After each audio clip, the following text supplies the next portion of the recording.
በቅርቡ የካናዳ የስደተኞች ሚኒስትር ሆነው የተመረጡት የተከበሩ ሌና መትለግ በቫንኮቨር ከተማ ለጋዜጠኞች በሰጡት ፕሬስ ኮንፈረንስ ላይ ብዙሃን ያስፈነደቀ ንግግር አድርገዋል። በአዳራሹ ለሚጠብቋቸው ጋዜጠኞች ሰላምታ ከሰጡ በኋላ ማይካቸውን የጨበጡት ሚኒስትር ሌና መትለግ በፈገግታ ተሞልተው እንዲህ ብለዋል። ክቡራትና ክቡራን ጋዜጠኞችና ውድ የካናዳ ዜጎች፣ ዛሬ እዚህ የተገኘሁት ስለ ሀገራችን የወደፊት ብልጽግናና ስለ ካናዳ ማንነታችን ዋነኛ ምሰሶ ስለሆነው ስደተኝነት መንግስታችን የያዘውን ታሪካዊ ዕቅድ ይፋ ለማድረግ ነው። ካናዳ በዓለማችን ካርታ ላይ ካሉ ሀገራት ሁሉ በስፋቷ ሁለተኛ ብትሆንም ትልቁ ጥንካሬዋ ግን ግዙፍ ተራሮቿ ወይም ውብ የተፈጥሮ መስህቦቿ አይደሉም። ይልቁንም የኛ ትልቁ ሀብት ወደዚች ምድር አዳዲስ ሀሳቦችን፣ ክህሎቶችንና ተስፋዎችን ይዘው የሚመጡ ስደተኞች ናቸው። ስደተኛ ለካናዳ ዝም ብሎ ቃል አይደለም። ስደተኞች የሀገራችን የጀርባ አጥንት፣ የኢኮኖሚያችን ዋና ሞተርና የብዝሃነታችን መገለጫዎች ናቸው። ዛሬ መንግስታችን የሀገሪቱን የኢኮኖሚ ጥንካሬ ለማስቀጠል ያለውን ቁርጠኝነት የሚያሳይ ታላቅ ዜና ይዤላችሁ ቀርቤያለሁ። ካናዳ በቀጣዮቹ 3 ዓመታት ውስጥ ብቻ ከ1 ሚሊዮን በላይ አዳዲስ ስደተኞችን ለመቀበል ወስናለች። ይህ ውሳኔ ዝም ብሎ ቁጥር ሳይሆን ሀገራችንን ወደ ተሻለ እድገት ለማምጣት የያዝነው ስልታዊ ዕቅድ አካል ነው። በተለይም በቅርቡ በምንቀበለው አዲሱ የፈረንጆች ዓመት ከ380 ሺህ በላይ አዳዲስ ስደተኞችን ለመቀበል ዝግጅታችንን አጠናቀናል። ይህ ታሪካዊ ቁጥር በጤናው ዘርፍ፣ በቴክኖሎጂ፣ በኢንዱስትሪና በግንባታ መስክ ያለውን ሰፊ የሰው ኃይል ክፍተት ለመሙላት ታላቅ ሚና ይጫወታል። ብዙዎች ካናዳ ለምን በዚህ መጠን ስደተኛ ትቀበላለች ብሎ ይጠይቃሉ። መልሱ ግልጽ ነው። የሰው ኃይላችን በፈጣን ሁኔታ እያረጀ ነው። እነዚህ አዳዲስ ስደተኞች ወደ ሀገራችን የሚመጡት ክህሎታቸውን ይዞ ብቻ ሳይሆን ግብር በመክፈል የማህበራዊ አገልግሎቶቻችንን፣ የጤና ተቋሞቻችንንና የጡረታ ስርዓታችንን ለማጠናከር ጭምር ነው። በተለያየ አህጉር ለምትገኙና ወደ ካናዳ መጥታችሁ አዲስ ህይወት ለመጀመር ለምትመኙ ሁሉ መልእክቴ አንድ ነው። ወደ ካናዳ መግቢያ ህጋዊ አማራጮችን ተጠቅማችሁ ከመጣችሁ ካናዳ በሯ ክፍት ነው፣ በአክብሮት ትቀበላችኋለች ብለዋል። እንግዲህ የቻናሌ ተከታታዮች እንደሰማችሁት ሚኒስትሯ በህጋዊ አማራጭ መንገዶች ከመጣችሁ እንቀበላችኋለን እያሉ ነው። ታዲያ ወደ ካናዳ መግቢያ ህጋዊ አማራጭ መንገዶች የትኞቹ ናቸው? በካናዳ የስደተኞች ፍልሰተኞችና ዜግነት ሚኒስቴር መስሪያ ቤት ድረገጽ መሰረት በህጋዊ መንገድ ወደ ካናዳ ለመግባት 6 አማራጭ መንገዶች አሉ። የመጀመሪያው ወደ ካናዳ መግቢያ ህጋዊ ዘዴ የቤተሰብ ስፖንሰርሺፕ ነው። በካናዳ እድሜያቸው 18 ዓመትና ከዚያ በላይ ሆነው የካናዳ ዜግነት ወይም የመኖሪያ ፈቃድ ያላቸው ሰዎች ቤተሰቦቻቸውን በቤተሰብ ስፖንሰርሺፕ ፕሮግራም ወደ ካናዳ ማምጣት ይችላሉ። የካናዳ ኢሚግሬሽን ይፋ ድረገጽ እንደሚለው በቤተሰብ ስፖንሰርሺፕ ፕሮግራም የትዳር አጋርን፣ ልጆችን፣ ወላጆችን፣ አያቶችንና የጉዲፈቻ ልጆችን ወደ ካናዳ ማምጣት ይችላሉ። ከላይ የተጠቀሱት የቤተሰብ አባላት ወደ ካናዳ ለማምጣት ግን አምጪው ግለሰብ ማሟላት የሚኖርበት መስፈርቶች አሉ። ለምሳሌ የትዳር አጋሯን ወደ ካናዳ ለማምጣት የምታስብ አንዲት ሴት አንደኛ የካናዳ ዜጋ ወይም ነዋሪ መሆን ይኖርባታል። ሁለተኛ ካናዳ እየኖረች ከካናዳ መንግስት ማህበራዊ ድጋፍ የማይደረግላት፣ ካናዳ ለምታመጣው የትዳር አጋርም መሰረታዊ ፍላጎት ማሟላት የምትችልና የገቢ መጠኗም በካናዳ መንግስት ዝቅተኛ ደረጃ ተብሎ ከተቀመጠው በላይ መሆን ይኖርበታል። በሌላ መልኩ ወደ ካናዳ እንዲገባ የተፈለገው ሰው ደግሞ በካናዳ ተቀባይነት ያለው መሆን ይኖርበታል። ለምሳሌ ለሀገር ደህንነት አስጊ የሆኑ፣ በሰብአዊ መብት ጥሰት የተሳተፉ፣ በመንግስት ስልጣን ላይ ያሉ ወይም ሳሉ ግፍ የፈጸሙ፣ በአልኮልና እጽ ተጽዕኖ ስር ሆነው ያሽከረከሩ ወይም መሰል ወንጀል የፈጸሙ መሆን የለባቸውም። በተጨማሪም የጤና ሁኔታቸው ለሀገር አስጊ ከሆነ ወይም ከፍተኛ ሕክምናና ክትትል የሚያስፈልገው ህመም ያለባቸው እንዲሁም ወደ ካናዳ ለመግባት ሐሰተኛ መረጃ ያቀረቡ ሰዎች በካናዳ ተቀባይነት የላቸውም። ሁለተኛው ወደ ካናዳ መግቢያ ዘዴ ካናዳ ከሚኖር ሰው ጋር በጋብቻ መጣመር ነው። በወጣትነት ዕድሜ የምትገኙ ኢትዮጵያውያን የካናዳን ዴቲንግ ዌብሳይቶች ፈተሽ ብታደርጉ ማን ያውቃል የህይወት አጋራችሁ ልታገኙ ትችላላችሁ። በትውውቃችሁ ጊዜ ግን እድሜያችሁንና የአሁኑ የፊት ገጽታችሁን አትደብቁ። የቆየ ፎቶም አትጠቀሙ።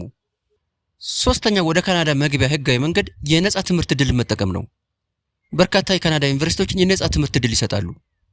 በቀላሉ ወደ ዩኒቨርሲቲዎቹ ድረገጽ በመሄድ መረጃ ማግኘትና መመዘኛዎችን የምታሟሉ ከሆነ በአድራሻቸው በመጻጻፍ እድላችሁን መሞከር ነው። በካናዳ የትምህርት ዕድል ለማግኘት ሌላው ዘዴ የሰዎች ኔትወርክ መጠቀም ነው። ካናዳ የትምህርት ዕድል አግኝቶ የሄደ ዘመድም ሆነ ጓደኛ ካላችሁ የትምህርት ዕድሉን በቀላሉ እንድታገኙ ሊያመቻችላችሁ ይችላል። በእንዲህ አይነት የሰዎች ኔትወርክ በርካታ ኢትዮጵያውያን የካናዳ ትምህርት ዕድል ሲያገኙ አይቻለሁ። የትምህርት ዕድሉን አግኝታችሁ ካናዳ ሄዳችሁ ትምህርታችሁን ካጠናቀቃችሁ በኋላ ቋሚ የመኖሪያ ፈቃድ ለማግኘት ማመልከት ትችላላችሁ። አሁን አዲስ ነገር ከሌለ በቀር አንድ ካናዳ የሚማር የውጭ ሀገር ዜጋ ትምህርቱን ካጠናቀቀ በኋላ ለመኖሪያ ፈቃድ ማመልከት ይችላል። የካናዳ ሕግም ይፈቅዳል። በካናዳ የስደተኞች ፍልሰተኞችና ዜግነት ሚኒስቴር ድረገጽ መሰረት በ2024-25 280 ሺህ በካናዳ ሀገር የሚማሩ የውጭ ሀገር ተማሪዎች ቋሚ የመኖሪያ ፈቃድ አግኝተዋል። አራተኛው ወደ ካናዳ መግቢያ ህጋዊ መንገድ ደግሞ ክህሎትን መሰረት ያደረገ ፕሮግራም ወይም ኤክስፕረስ ኢንትሪ ይባላል። በዚህ ፕሮግራም ሰዎች ሀገራቸው ሆኖ በኦንላይን ካናዳ ከሚገኝ አንድ ድርጅት ጋር ከተቀጠሩ በኋላ በቀጣሪዎቹ አማካኝነት ወደ ካናዳ የሚገባበት መንገድ ነው። በዚህ ፕሮግራም ለመሳተፍ ግን በቅድሚያ ወደ ኤክስፕረስ ኢንትሪ ይፋዊ ድረገጽ በመሄድ የግል መረጃውን ያስገቡ። በሰጡት መረጃ መሰረትም ነጥብ ይመዘገብልዎታል። ከዚያም ባስመዘገቡት ነጥብ መሰረት ከተቀሩት አመልካቾች ጋር ይመዘናሉ። ያስመዘገቡት ውጤት የሥራ ልምዶ እና የቋንቋ ችሎታው የቀጣሪዎችን ቀልብ ከሳበ በካናዳ ለመኖር የሚያስችል የጥሪ ደብዳቤ ደርሶታል። በዚህ ላይ ተመስርተውም የመኖሪያ ፈቃድ መጠየቅ ይችላሉ ማለት ነው። ጥሩ የትምህርት ደረጃና የሥራ ልምድ ያላችሁ ኢትዮጵያውያን መቀመጫቸውን ካናዳ ወዳደረጉ ድርጅቶች መረጃችሁን ብትልኩ ወይም እንደ አማራጭ የትምህርት ማስረጃችሁን ለኢትዮጵያ የሥራና ክህሎት ሚኒስቴር መስሪያ ቤት ብታስገቡ የመቀጠር ዕድሉ ሊገጥማችሁ ይችላልና ሞክሩት። አምስተኛው ወደ ካናዳ መግቢያ ዘዴ በእንግሊዝኛው ግሩፕ ኦፍ 5 ይባላል። የአምስት ቡድን ለማለት ነው። በዚህ ፕሮግራም የካናዳ ዜግነት ያላቸው ሰዎች በአምስት በቡድን ተደራጅተው 5 ሰዎች አንድ የሀገራቸውን ሰው ስፖንሰር አድርገው ወደ ካናዳ የሚያስገቡበት አሰራር ነው። በዚህ ፕሮግራም አንድን ሰው ስፖንሰር አድርገው ወደ ካናዳ ያመጡት 5 ሰዎች ኃላፊነት ወስደው ያመጡትን ሰው ስራ እስኪያገኝ ድረስ አስፈላጊውን ድጋፍ ያደርጉለታል ማለት ነው። በካናዳ ዜግነት ያላቸው ዘመዶች ያላቸው ሰዎች በዚህ ፕሮግራም ለመጠቀም ብትሞክሩ ጥሩ ነው። ይህም ፕሮግራም ብዙ ኤርትራውያን በደንብ እንደተጠቀሙበት ይነገራል። ስድስተኛው ወደ ካናዳ መግቢያ ዘዴ በስደተኝነት ስም ወደ ካናዳ መጓዝ ነው።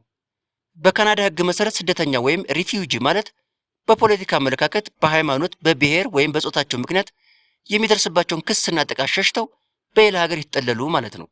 ለምሳሌ አንድ ኢትዮጵያዊ በስደተኞች ፕሮግራም ወደ ካናዳ መሄድ ቢፈልግ ከኢትዮጵያ ውጭ ባሉ ሀገራት ውስጥ ሆኖ በተባበሩት መንግስታት የስደተኞች ከፍተኛ ኮሚሽን ስደተኛ ተብሎ መመዝገብ ይኖርበታል። ከዚያም ስደተኛ ተብሎ የተሰየመው ግለሰብ በተባበሩት መንግስታት የስደተኞች ከፍተኛ ኮሚሽን አማካኝነት ወደ ካናዳ ለመሄድ የሚያደርገውን ጥረት ይጀምራል ማለት ነው። በአሁኑ ሰዓት በርካታ ኢትዮጵያውያን ወደ ኬንያና ኡጋንዳ በመጓዝ በዚህ ፕሮግራም በስደተኛ ስም ወደ ካናዳ ለመጓዝ እየጣሩ ይገኛሉ። ሰባተኛው ወደ ካናዳ የሚገባበት መንገድ ለምሳሌ ለስብሰባ፣ ለስፖርት ፌስቲቫል፣ ለሕክምናና ለጉብኝት ወደ ሀገሪቱ ገብቶ በዚያው ጥገኝነት መጠየቅ ነው። ከሌሎች የአውሮፓ ሀገሮች አንጻር በዚህ መንገድ ወደ ካናዳ ገብቶ ጥገኝነት ማግኘት ብዙም አስቸጋሪ አይደለም። ነገር ግን የጥገኝነት ጥያቄያችሁ ቶሎ ተቀባይነት እንዲያገኝ አንዳንድ አጋዥ መረጃዎችን ብትይዙ ይመከራል። ለምሳሌ እኔ ኔዘርላንድ ሀገር ስማር በነበርኩበት ወቅት በርካታ ሰዎች የቅንጅት አባል ነኝ፣ የኦነግ አባል ነኝ እያሉና ፎርጅድ መታወቂያ እያቀረቡ በቀላሉ መኖሪያ ፈቃድ ሲያገኙ አይቻለሁ። ስለዚህ ለስብሰባ፣ ለስፖርት ፌስቲቫል ወይም ለሕክምና ወደ ካናዳ የምትጓዙና ካናዳ ለመቅረት ሀሳብ ያላችሁ ሰዎች ከኢትዮጵያ ከመነሳታችሁ በፊት ለጥገኝነት ይጠቅመናል የምትሉትን መረጃዎች ብትይዙ ጥሩ ነው እላለሁ። በነገራችን ላይ ወደ ካናዳና አውሮፓ እንልካለን የሚሉና ማስታወቂያ የሚያስነግሩ በርካታ ኤጀንሲዎች ኢትዮጵያ ውስጥ ሳሰሙ አትቀሩም።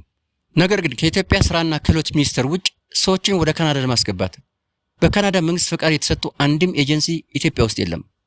እንዳትሸወዱ ተጠንቀቁ። አንዴ ካናዳ ከገባችሁ ተራክታችሁ ህይወታችሁን ለመምራት ብዙ የሚያስቸግር ነገር የለም። ካናዳ ስደተኞችን ለማላመድና ከማህበረሰቡ ጋር ለማዋሃድ በርካታ ፕሮግራሞችን ዘርግታ ትሰራለች። ለምሳሌ ለስደተኞች ጤናና ትምህርት በነጻ ታቀርባለች። ስደተኞች በቀላሉ ከማህበረሰቡ ጋር እንዲላመዱ በነጻ ቋንቋ ታስተምራለች። ለስደተኞችም የሥራ ዕድል ታመቻቻለች። ለአዲስ መጤ ስደተኞች ደግሞ ራሳቸውን እስኪችሉ ድረስ መቋቋሚያ ገንዘብ ትደጉማለች። እንግዲህ የቻናል ተከታታዮች ከላይ የጠቀስኳቸውን እድሎች ለመጠቀም በፕሮሰስ ላይ ያላችሁ ካላችሁ መልካም እድል እያልኩ ቪዲዮውን ስላያችሁልኝ ምስጋናዬ ከልብ ነው። በሌላ ፕሮግራም እስከመጣ ድረስ ፈጣሪ ከእናንተ ጋር ይሁን።